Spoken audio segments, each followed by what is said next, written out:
Hello everyone. दोस्तों, आज हम लोग एग्जाम में बार बार पूछे जाने वाले उन महत्वपूर्ण प्रश्नों के बारे में पढ़ेंगे जो कई कई बार एग्जाम में आए हैं और उनको हम लोग किस तरीके से याद रख सकते हैं उसके बारे में भी देखते हैं। दोस्तों, आइए स्टार्ट करते हैं अपने इस वीडियो को।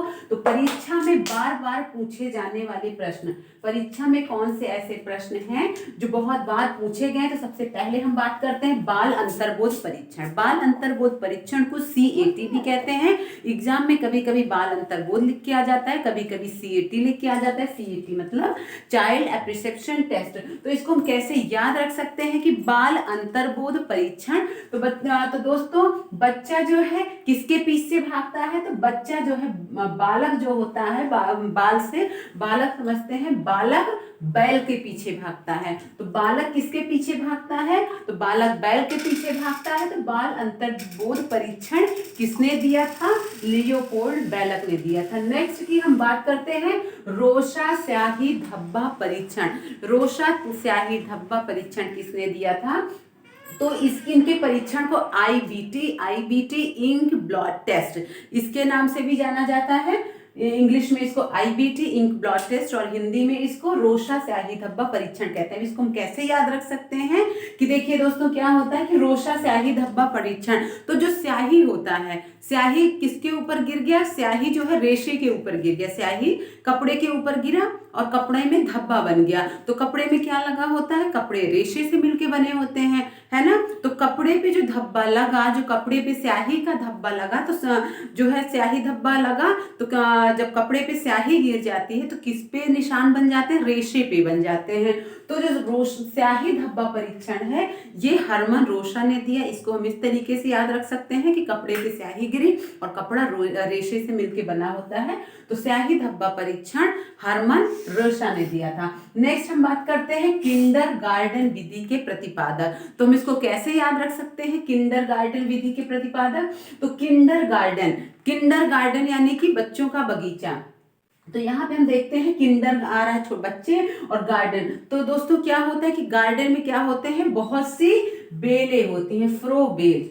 गार्डन में क्या होती हैं? बहुत प्रकार की बेलें होती हैं, लताएं होती हैं, बहुत प्रकार के पेड़ होते हैं। तो इस तरीके से हम याद रख सकते हैं किंडरगार्टन किसने दिया था? तो फ्रो बेल ने दिया था। गार्डन में बहुत तरीके की बेल होती हैं, लताएं होती हैं, तो किंडरगार्टन के प्रतिपादक हैं फ्रो बेल। दोस्तों, बहुत इंपॉर्टेंट क्वेश्चन है और अभी तक के एग्जाम में कई बार पूछा भी गया है। ये भी जितने भी आपको दिख रहे हैं, ये सारे बहुत इंपॉर्टेंट क्वेश्चन हैं, कई बार एग्जाम में पूछे गए हैं। नेक्स्ट हम बात करते हैं समाज मिति विधि के प्रतिपादक।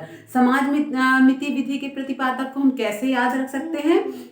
समाज मिति मतलब हम इसको यहाँ पे समझते हैं समाज में क्या होता है दोस्तों? मोर होता है। समाज मिति विधि के प्रतिपादक, तो समाज में मोर होता है, मोर जो है नाचता है, तो है ना। समाज मिति से हम मोर को याद रख सकते हैं कि मोर समाज में होता है। तो समाज मिति विधि के प्रतिपादक JL मोरेनो। फिर हम बात करते हैं विनेटिका, इंग्लिश में इसे विनेटिका कहते हैं और हिंदी में इसे कहते हैं इकाई विधि के प्रतिपादक। तो दोस्तों, अगर हम मान लीजिए अगर इंग्लिश में जो याद करना चाहें तो विनेटिका से हम याद रखेंगे बिने। तो बिने ने क्या किया? विनेटिका, ये देख, अगर आप इसमें देख पा रहे हो तो बिने, ये है बिने। तो बिने ने क्या किया?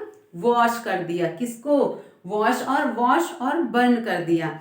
यानी बिने ने किसका वो दिया था? बुद्धि के लिए बिने जाने जाते हैं। तो बिने ने क्या किया? वॉश करके जला दिया, बुद्धि को वॉश कर दिया। बिने ने बुद्धि को वॉश करके जला दिया या फिर जला दिया। तो ठीक है, तो बिनेटिका अगर आ जाए तो इसे याद रखिएगा, बिनेटिका, बिने ने वॉश कर दिया, ठीक है, बुद्धि को। तो बिनेटिका वॉश बर्न, और या फिर अगर इकाई आप हिंदी में इसे याद करना चाहें, इकाई विधि के प्रतिपादक, तो वॉश बर्न मतलब वॉश हो गया, कोई चीज वॉश हो गया स्टार्टिंग से ही। इकाई का मतलब होता है स्टार्ट करना, ऐसे यहाँ पे हम समझ रहे हैं। यहाँ पे इसको मत समझिएगा, इकाई को स्टार्टिंग कहते हैं। तो इकाई उनका नाम है। तो इकाई को हम समझते हैं बेसिक से जो चीजें होती है, इकाई स्टार्ट हुई हैं, तो इस स्टार्टिंग से ही वॉश कर दिया, जला दिया, शुरुआत से ही जला दिया वॉश करके, ठीक है। तो इस तरीके से हम हिंदी में भी याद कर सकते हैं, इकाई और विनेटिका दोनों को इस तरीके से हम याद कर सकते हैं। नेक्स्ट हम बात करते हैं योग निर्धारण विधि के प्रतिपादक। योग निर्धारण विधि के प्रतिपादक कौन है? तो इसको हम कैसे याद कर सकते हैं कि योग, योग मतलब कई चीजों को मिलाना, जोड़ना, योग। तो हम कई चीजों को किस प्रकार से योग कर सकते हैं? लिंक के माध्यम से। कई तरीके के लिंक हैं और उनको हमने आपस में जोड़ दिया। तो योग निर्धारण, योग हम मतलब जोड़ने का काम कैसे निर्धारित कर सकते हैं? लिंक के माध्यम से किसी चीज को जोड़ दिया। कई सारी लिंक्स हैं और उनको हमने आपस में जोड़ दिया। तो योग निर्धारण विधि के प्रतिपादक लिंकर्ट हैं, इनको हम इस तरीके से याद रख सकते हैं।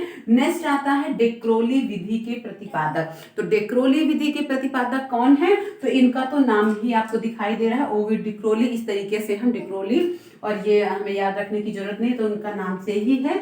नेक्स्ट हम बात करते हैं डाल्टन विधि के प्रतिपादक। डाल्टन विधि के प्रतिपादक, तो हम डाल्टन को समझते हैं गार्डन। अब गार्डन कहाँ पे होता है दोस्तों? पार्क में होता है। तो डाल्टन गार्डन कहाँ होता है? पार्क में होता है। जो पार्क होता है गार्डन होता है, ठीक है। तो डाल्टन विधि के प्रतिपादक हम याद रख सकते हैं Parkhurst, miss Helen Parkhurst. Garden park में होता है, ठीक है। नेक्स्ट इस तरीके से हम याद रख सकते हैं। नेक्स्ट हम बात करते हैं मॉन्टेसरी विधि के प्रतिपादक। तो मॉन्टेसरी विधि के प्रतिपादक स्वयं मैडम मारिया मॉन्टेसरी थी। इसको भी हमें याद ऐसे ही अपने आप हो जाएगा, इसे भी हमें याद करने की जरूरत नहीं है। नेक्स्ट हम बात करते हैं प्रोजेक्ट विधि के प्रतिपादक, ठीक है दोस्तों। प्रोजेक्ट विधि के प्रतिपादक तो ये कौन है? किलपैट्रिक हैं, ठीक है। किलपैट्रिक हैं। मान लीजिए बच्चों को हमने कोई प्रोजेक्ट दे दिया बनाने के लिए, कोई प्रोजेक्ट दे दिया कार्य करने के लिए, तो क्या है? हमें उस प्रोजेक्ट को किल करना है, मतलब एनी हाउ हमें किल करना है उस प्रोजेक्ट को, यानी कि समाप्त करना है उस प्रोजेक्ट को, हमें किल करना है, समाप्त करना है। इस तरीके से हम समझ सकते हैं कि प्रोजेक्ट विधि के प्रतिपादक, जो प्रोजेक्ट है हमें उसे किल करना है, ठीक है। तो इस तरीके से हम इसे किलपैट्रिक को समझ सकते हैं। प्रोजेक्ट विधि किसने दी थी? किलपैट्रिक ने दिया था। नेक्स्ट हम बात करते हैं ह्यूरिस्टिक विधि के प्रतिपादक है कौन? आर्मस्ट्रांग। तो ह्यूरिस्टिक इंग्लिश में कहते हैं और इसको हिंदी में कहेंगे खोज विधि। तो खोज विधि किसने दी थी? आर्मस्ट्रांग। अब मान लीजिए आपको कोई चीज खोजना है, बहुत सारी चीजें ढेर पड़ा हुआ है, उसमें आपको कोई चीज खोजना है, तो कैसे खोजेंगे? आर्म से खोजेंगे। आर्म मतलब होता है हाथ, हाथ से खोजेंगे। कैसे? जब आपका हाथ मजबूत होगा। आर्म जब आपका हाथ स्ट्रांग होगा, तभी आप उसमें हाथ डाल डाल के कोई भी चीज खोज पाएंगे। तो खोज विधि किसने दी थी? आर्मस्ट्रांग ने दी थी। जब आप कोई चीज खोज आप तभी पाएंगे जब आपका हाथ, आपका आर्म स्ट्रांग होगा। तो इस तरीके से हम ह्यूरिस्टिक विधि को याद कर सकते हैं कि ह्यूरिस्टिक विधि आर्मस्ट्रांग ने दी थी। दोस्तों ये बहुत इंपॉर्टेंट है और कई बार एग्जाम में पूछा गया है, इसलिए इसको याद जरूर रखिएगा। नेक्स्ट हम बात करते हैं मनोविश्लेषणात्मक विधि के जन्मदाता। तो मनोविश्लेषणात्मक जो विधि है उसके जन्मदाता कौन है? तो इसको दोस्तों आपने बहुत अच्छे से याद किया होगा कि सिगमंड फ्राइड। मनोविश्लेषणात्मक विधि के प्रतिपादक जो हैं, विधि के जन्मदाता जो हैं, ये सिगमंड फ्राइड हैं। तो इस तरीके से हम इतने सबको बहुत अच्छे से कैसे एक दूसरे से कनेक्ट करते हुए याद रख सकते हैं। तो दोस्तों अगर आपको वीडियो पसंद आया हो तो लाइक शेयर सब्सक्राइब जरूर करिएगा। थैंक यू दोस्तों।